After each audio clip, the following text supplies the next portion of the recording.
Hello, everybody. This is Will Johnson again with I've Got Next. Today I have Aaron Nicholas, and he's going to tell you a little bit about himself. He's also in HR. So we do talk a lot about HR on this platform, but I want you guys to hear from another voice. So because normally it's me and Latoya Sutton, but I want them to hear from you also. Please tell us a little bit about yourself and what you do. So my name is Aaron Nicholas. I am a 9-year HR vet. I've done everything from military outreach to community outreach to normal recruiting / talent acquisition. I'm currently a senior talent acquisition partner, and I am also learning the training and engagement aspect of it with the focus on DE&I and employee engagement. So those are kind of my biggest things. I actually found this position or this profession, I should say, on accident. I went in for a job that I had no business getting, and I didn't get it. But the manager there said, "I like your personality, and I like what you've said, and I feel like once you get the all of the intricacies taken care of, that you will be fantastic at the role." So I found this on accident, and I'm thankful for it. Uh, wouldn't change it for the world, even through some of my stressors. Completely understand. I think a lot of people found HR because I don't know a lot of people that do what we do as a recruiter, talent acquisition manager, DNI, that have a degree in like HR. Right? Definitely don't. I don't know if anybody, just public administration for me. Like I Yeah. was going to go into government work. I had no idea that I would be in HR since 2008. I was going to be a probation officer until because I didn't want to do. There was a math class I was trying to avoid. I was like, I need to figure out a major because I wanted to get my degree, and I was trying to avoid one of them. Math isn't my thing, so I was criminal justice major. I wanted to be a probation officer till I saw how much they made. No offense, and I was just like, is that like for the first couple of months or? Oh, Yes. okay. So I do tell people it's going to be rough when you first start out, but there's money to be made on the HR side of things.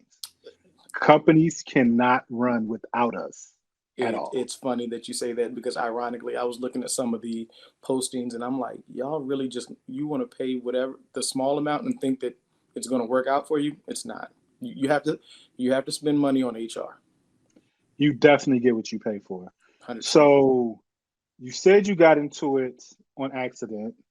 Tell me a little bit about your story, like starting it, because everybody has these stories. Mm-hmm. I'll give you mine. Okay, go ahead. No, you go first. Okay, I'll give you mine. I got into HR sort of the same way you did. I was in retail management, Mm-hmm. and somebody said, "Hey, can you recruit?" I said, "Oh, that's easy. I recruit people all the time. Have a database of 1 million resumes." So then when I moved to Texas, I was in Chicago. I moved to Texas and found out I knew nothing about HR. Mm-hmm. Like I literally had to. Oh, I got to find people. I just don't have people on my computer. Oh, I have to write up SOPs. Or I have to figure out what's the best way to talk to people, and you have to talk to different people for different positions differently. Like it was literally trial by fire. I was the company's entire HR. It was Then, a mom and pop. Only thing I liked was recruiting, mm-hmm. and then I got into more DNI like you did. So those are things I like.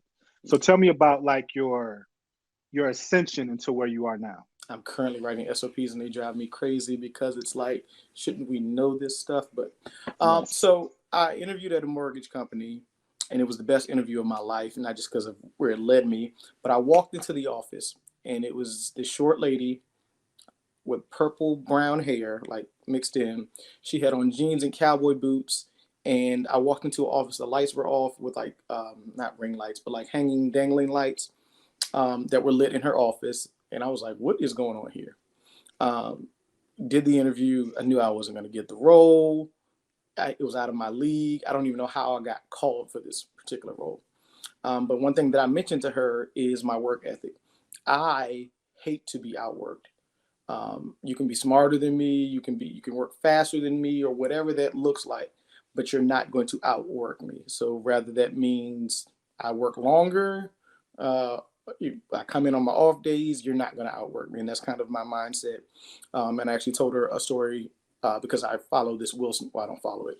I watch this Will Smith video once a week, every Monday or Tuesday, and it's some of his words of inspiration where he says, his father tore down a wall and told him and his brother that he had to rebuild it.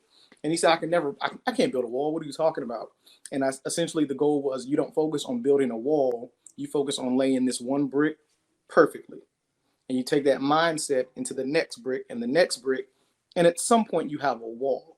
So I took that mindset into everything that I did. And I started with HR and recruiting and said, okay, that's how I want to mold myself. You know, she actually called me before I got to my car from the building to tell me I didn't get the job, but that she was going to create a position called the military outreach coordinator, because she understood that I was raised in a military household. So I knew the struggle of parents getting out of the military, going into the civilian world. I was blessed because my parents found fantastic jobs right away, but that's not everybody's story.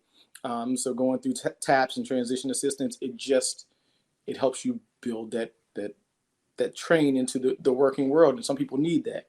So I started doing that. She created military outreach, created community outreach. At some point, I took over the community outreach because I was doing so well. That led me to go into job fairs, which just kind of being in the room. Start going to job fairs. That's when my personality kicks up. I love people. I started recommending ways to get people to our table because we were a mortgage group. Mortgage group, you think buying and selling homes, that's it. No, we've got a bunch of positions on the back end that you just don't think about. Mm-hmm. So I started being creative there. And then soon she started to let me listen in on calls. And soon she started listening on my calls and things like that and how they proceeded. And she was like, I think you're ready. I haven't looked back since. And I love it. I mean, I got out of it for a little while just because, ironically, that same place, her husband retired. And it tickles me to this day. Her husband retired, so they moved to Tennessee. And when somebody else came in, they cleared house. So I took another job, and I was like, I'm always trying to get back into recruiting. Took a temp job a couple years back.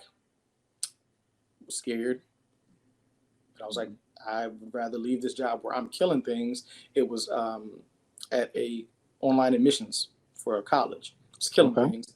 I was like, but I'm not happy. I want to get back into, for whatever reason, this stressful position, this stressful, thankless position. So yes, it can be that way. Got back in it and just haven't looked back since. But I will say the one thing that I wish I knew before was how difficult it is for not only a male in this industry, but a Black male in this industry. That's kind of the one thing and they're creating new roles like DE&I. That's different. But being a Black male in this is very, very different. It is. You are the third that I've met. Yeah, it's not a lot of us since 2008. Like, just to be completely honest. Yeah, it's not a lot of us. It's typically, and ironically, you don't hear this often, a female-dominated role. But like, for instance, in my office, I think there's 12 of us, counting my HRBP, the managers, the VP of HR.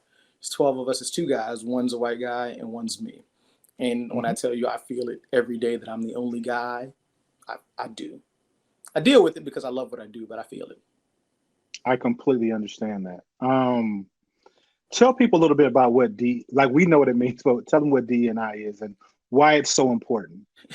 So diversity, equity, and inclusion is the big catchphrase that a lot of companies are spending a lot of money to understand, because you have to make sure that the people in the room, or you should be making sure that the people in the room are different.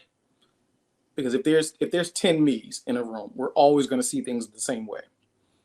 That doesn't help a company grow. I can only tell you, like, I'm not tech savvy. You don't want 10 non-tech savvy people in the room when you're trying to build in this new world.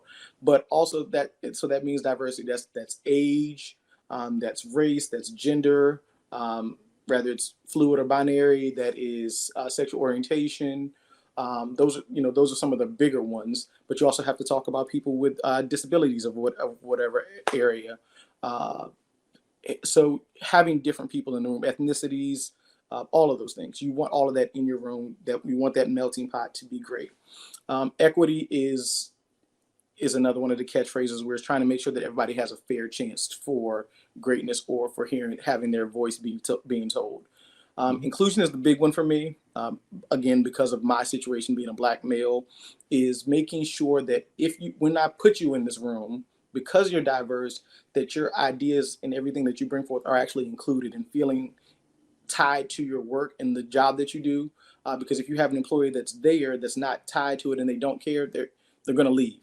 If they don't feel included, they're going to leave. They're not going to be invested. They're not going to be, try to think of better ways for your company to operate.